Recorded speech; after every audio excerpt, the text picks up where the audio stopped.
안녕하세요. 연극평론가 정수진입니다. 오늘 퇴근길 인문학에서는 한 줄의 대사가 마음을 흔들 때라는 주제로 연극과 삶에 대해 이야기 나눠보고자 합니다. 여러분, 연극 좋아하세요? 코로나19로 인해 함께 모일 때 생동하고 빛나는 모든 것들이 그 존재를 끊임없이 위협받는 요즘입니다. 팬데믹 이후에 가장 타격을 입은 예술 장르는 누가 뭐래도 연극입니다.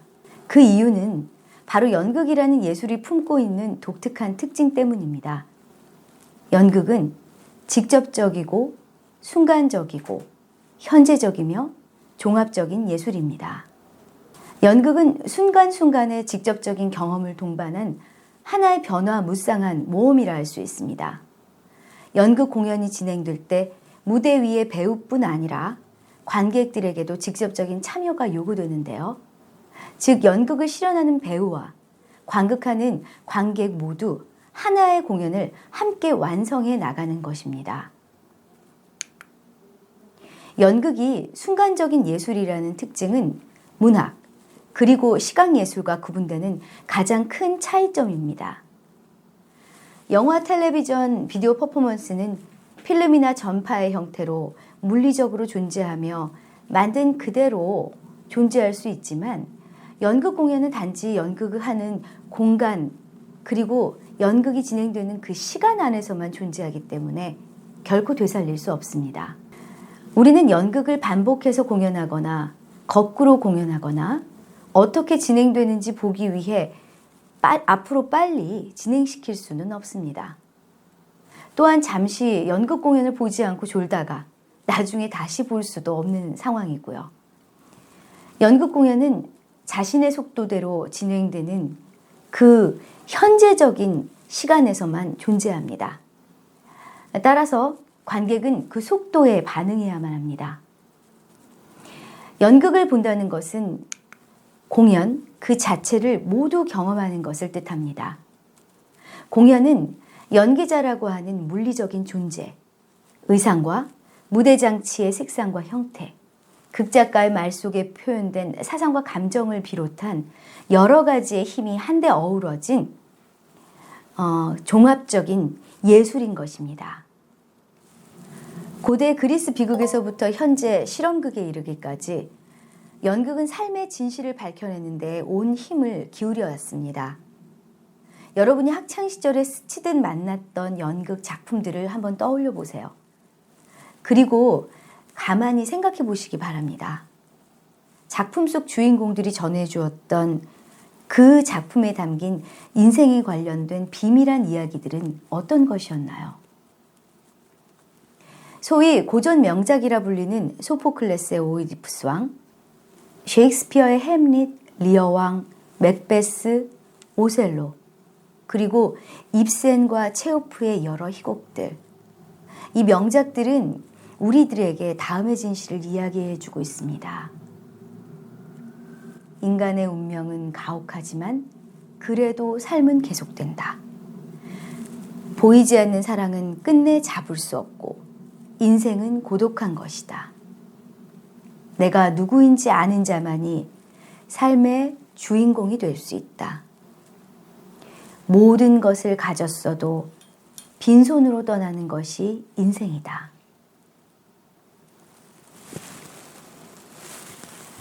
아무도 풀지 못한 스핑크스의 수수께끼를 풀고서 테베의 영웅이 되었던 오이디푸스. 그는 모두가 부러워하는 고귀한 왕이었습니다. 아름다운 이오카스테 왕비와 행복하게 살면서 아들, 딸까지 낳았습니다. 그런데 그러던 어느 날 테베에 역병이 돕니다.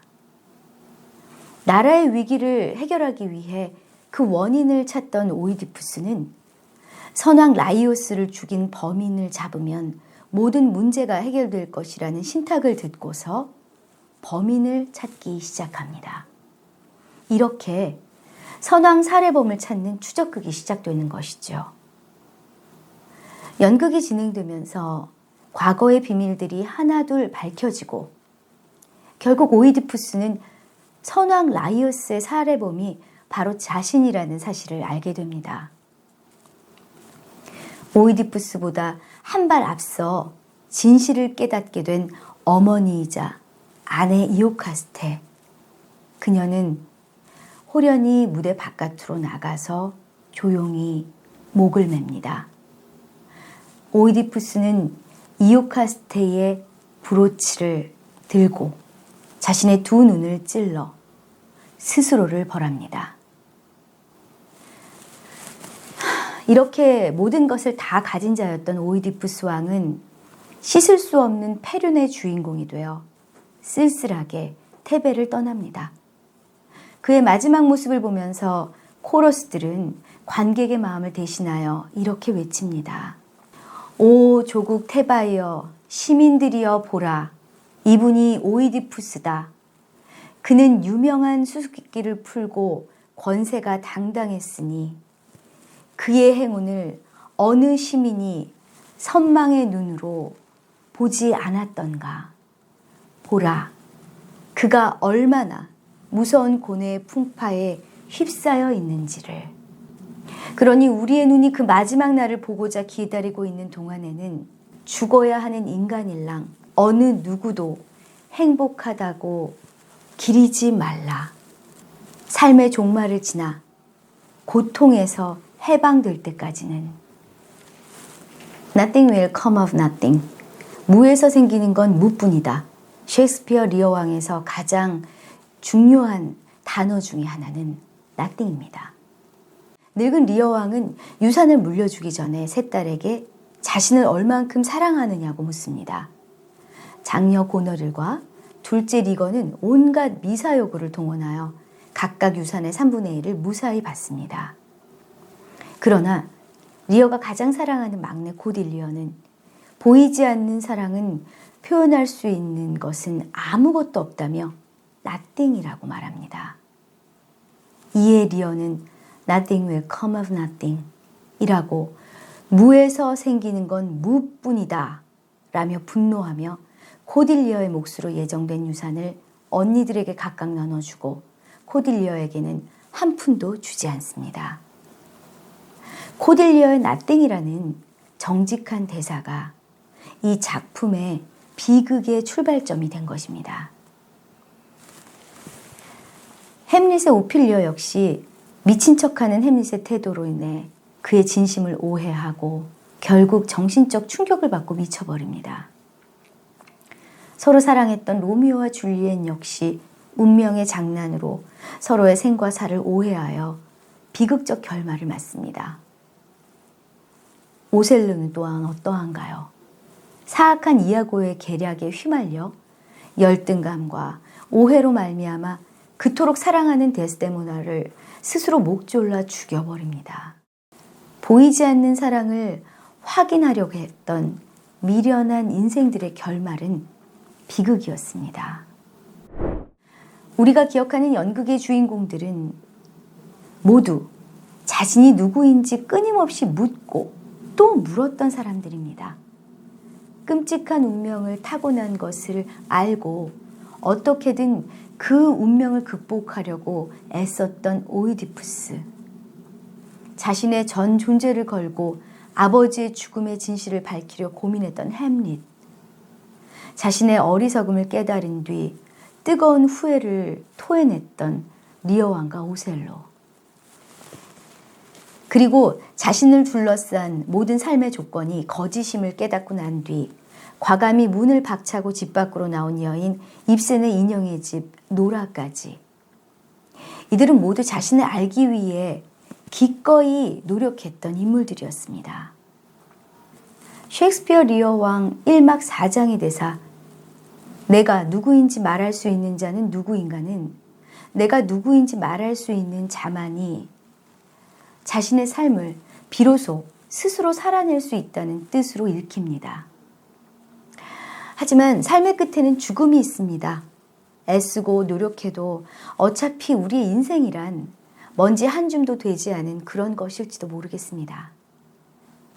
레이디 맥베스의 죽음을 맞은 이 맥베스의 회한에 찬 대사처럼 말입니다. 꺼져라 꺼져라 덧없는 촛불이여. 인생은 한낱 걸어가는 그림자일 뿐. 무대에서 잠시 거들먹거리고 종종거리며 돌아다니지만 얼마 안 가 잊히고 마는 불행한 배우일 뿐. 인생은 백치가 떠드는 이야기와 같아 소리와 분노로 가득 차 있지만 결국엔 아무 의미가 없도다. 덩컨왕을 살해하고 결국 왕위에 오르지만 죄의식으로 고통받던 맥베스는 스스로 목숨을 끊은 레이드 맥베스에 이어서 맥더프의 칼에 목이 잘려 비참한 최후를 맞이합니다. 그의 대사처럼 죽음 앞에서는 과거의 영광스러운 기억 따위는 아무것도 아닌 것입니다. 연극의 명대사 하면 제일 먼저 생각나는 대사가 있으시죠? 삶과 죽음 사이에 놓인 고독한 인간 존재의 고민을 탁월하게 표현한 대사, 바로 햄릿의 죽느냐 사느냐 그것이 문제로다 라는 대사입니다.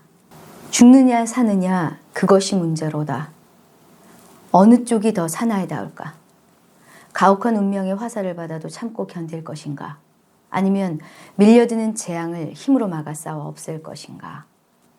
죽는 것은 잠드는 것 그뿐이겠지. 잠들어 만사가 끝나 가슴 쓰린 온갖 번뇌와 육체의 모든 고통이 사라진다면 그건 바람하지 않는 생의 극치. 위의 대사는 왕과 신하들 앞에서 중얼거리며 걸으면서 하는 독백인데요. 직역하지 않고 죽느냐 사느냐로 어순을 바꾸어 번역한 것이 아주 흥미롭습니다. 햄릿은 여러 배우들에 의해 매번 새로운 햄릿으로 우리 곁에 찾아왔는데요. 사라 베르나르, 로렌스 올리비에, 멜 깁슨, 케네스 브래너, 에단 호크, 베네딕트 컴버배치 등이 연기한 햄릿이 특히 유명합니다. 1996년작은 셰익스피어 원문에 상당히 충실한 작품입니다. 러닝타임이 4시간 이상 됩니다.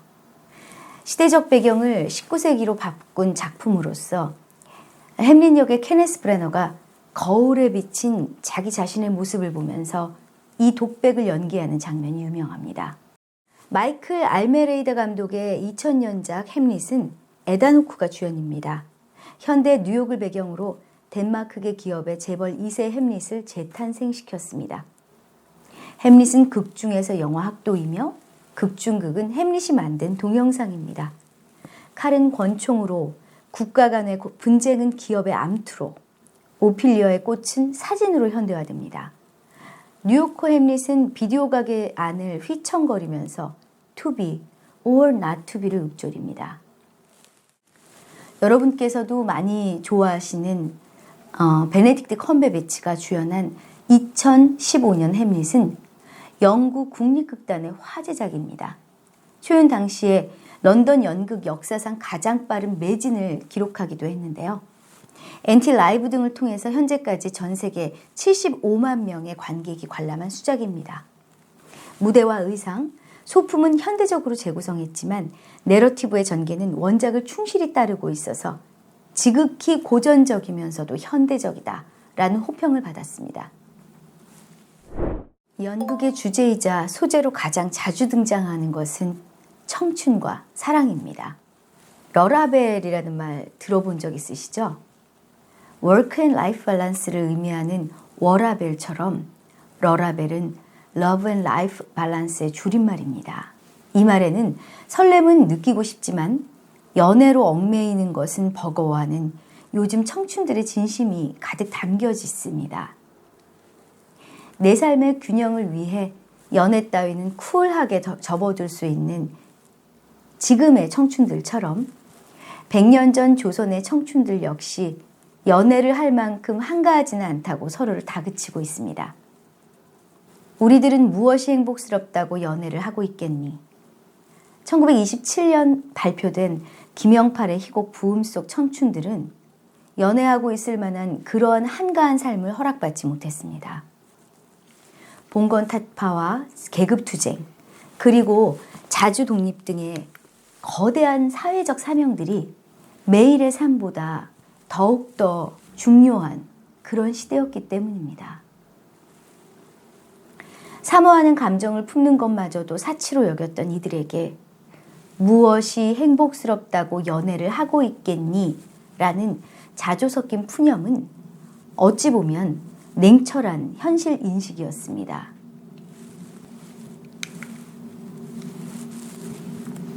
2006년 발표된 해에 각종 연극상을 휩쓴 박근형의 경숙이 경숙아버지 주인공 경숙아버지는 철없는 남편이자 무책임한 아버지의 전형입니다. 한국전쟁이 발발하자 아버지는 경숙과 경숙 어머니를 내팽개쳐 둔 채 집을 지키면서 잘 버티라는 말만 남겨놓고 혼자서 방랑의 길을 떠납니다. 남겨진 어머니와 경숙은 아버지를 원망하면서도 하염없이 그를 기다리며 고향집을 지킵니다. 호련히 길 떠날 때마다 아버지는 경숙이에게 암호같이 알쏭달쏭한 인생관을 던져놓습니다. 내가 니들 고충 말 안 해도 다 이해한다. 전쟁이라 하는 게 누구한테나 다 비정한 기다. 그 비정한 세상을 이겨내야 어른이 되는 기다. 세상은 비정하고 인생은 알 수 없이 모진 것이며 그것을 이겨내고 깨달았을 때 비로소 어른이 된다는 삶의 전언이었습니다. 참으로 아이러니한 것은 경숙 아버지를 빼고 다른 모든 등장인물이 자기 앞에 놓인 팍팍한 인생을 잘 견디어내어 마침내 어른이 된다는 사실입니다. 결국 경숙 아버지만이 오로지 철없는 방랑자로 인생의 가장자리를 여지껏 헤매고 있습니다. 누군들 마음 가는 대로 살고 싶지 않겠습니까? 책임과 의무 따위 훌훌 벗어던지고 오직 마음의 소리를 따라서 살아가는 삶, 그런 삶을 꿈꾸지 않는 자가 있을까요? 그러나 그것은 어른의 삶이 아닙니다. 이렇듯 연극 경숙이 경숙 아버지는 우리 이제 그만 어른 되자며 삶을 책임지는 어른이 되는 것의 중요성을 에둘러 이야기합니다. 개화기 당대의 트렌드세터 김우진은 인생은 군두 뛰는 것이라며 삶의 도약과 환희를 이야기합니다.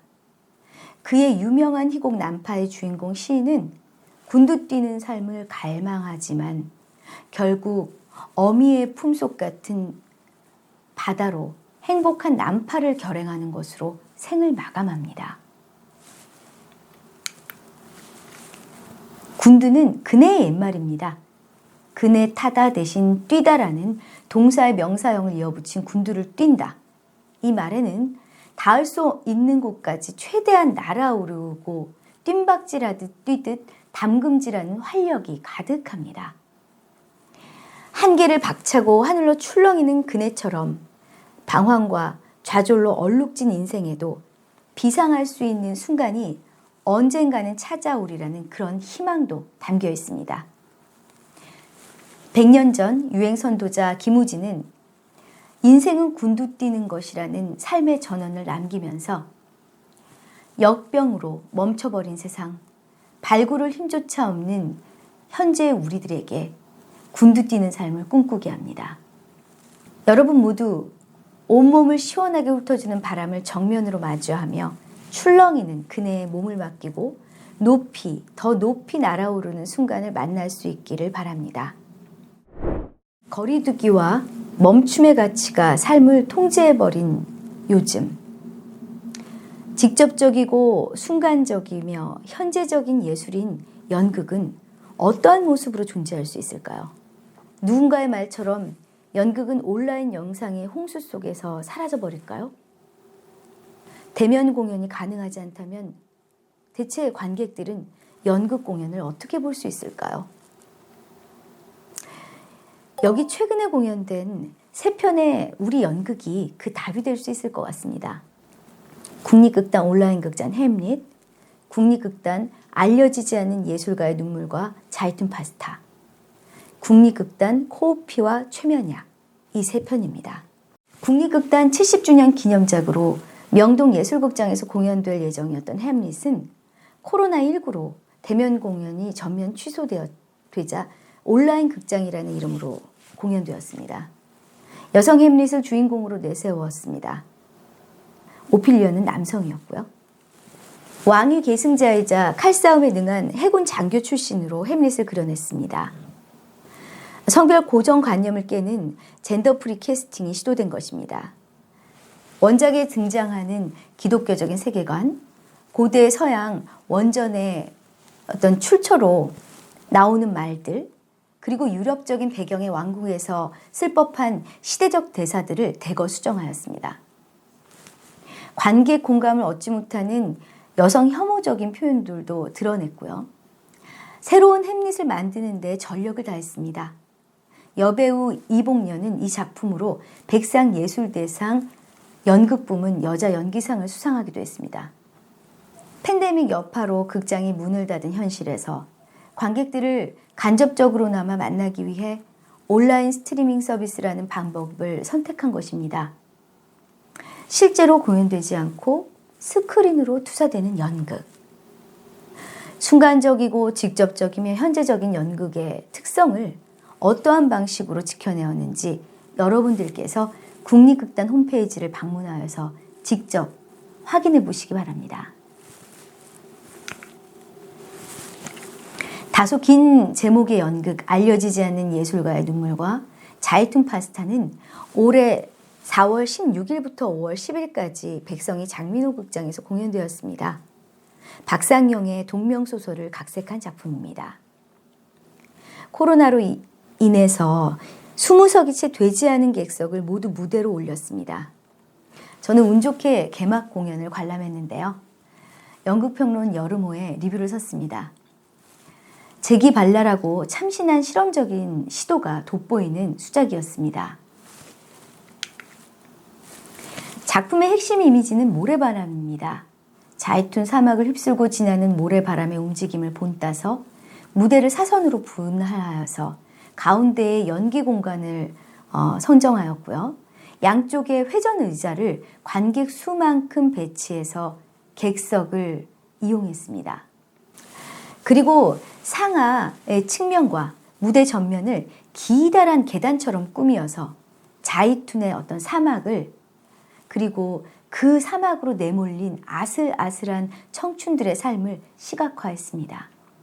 극중 인물들은 무대 한가운데서 스포트라이트를 받으면서 연기하기보다는 중심에서 비껴난 공간에서 무대 전체를 밝히는 불친절한 조명 아래서 발화하거나 극장의 가장자리와 텅 빈 객석을 부유하듯이 돌아다니는데 그들의 움직임을 가까이서 보기 위해서 관객들은 회전의자의 방향을 스스로 이동하면서 주체적으로 관객을 하게 되는 것이죠. 이렇게 극장 전체는 20개 남짓한 관객들이 만들어내는 회오리 바람, 또 그것이 일으켜낸 모래먼지 가득한 자이툰의 사막, 알려지지 않은 예술가들의 눈물을 삼켜버린 비정한 세상으로 바뀌게 됩니다. 소수의 관객들만 입장시킬 수 있는 코로나 시대의 제한 상황을 무대와 객석이라는 오래된 극장의 전통을 뛰어넘어서 무대 위에 움직이는 객석을 올려놓음으로써 작품의 핵심 이미지를 강화하는 전략으로 정면 승부를 띄운 아주 명민한 연출 전략이었다고 평가할 만합니다.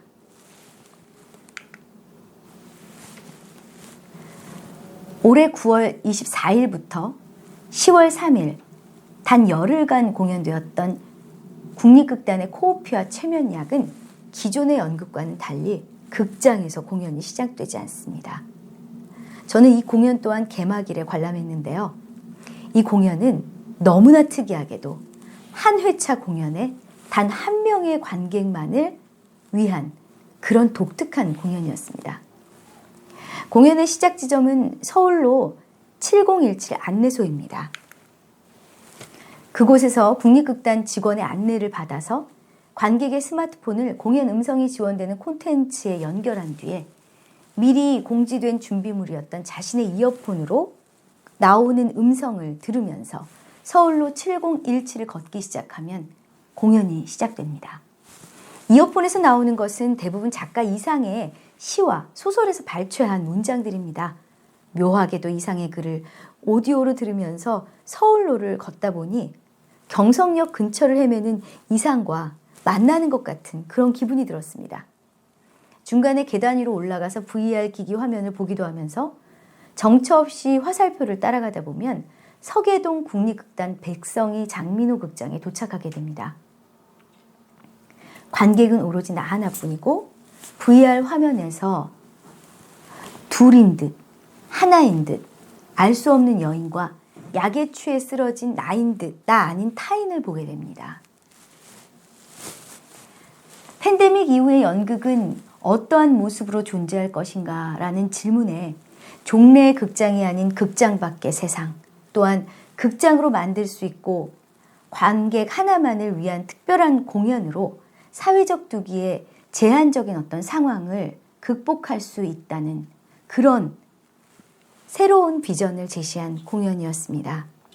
또한 관극 경험을 직접적인 체험의 기억으로 만들어줄 수 있다면 그것은 대극장 공연에 못지않은 강렬한 예술적 경험이 될 수 있을 것이다라는 연출자의 자신만만한 음성이 들리는 듯한 공연이었습니다. 이 작품은 팬데믹 이후 연극의 미래를 보여주는 것 같았습니다.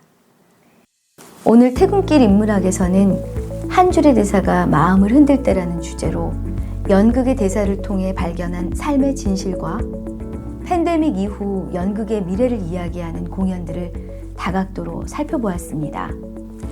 여러분들의 퇴근길 피로를 잠시 잊게 해주는 즐겁고 유익한 시간이었기를 진심으로 바랍니다.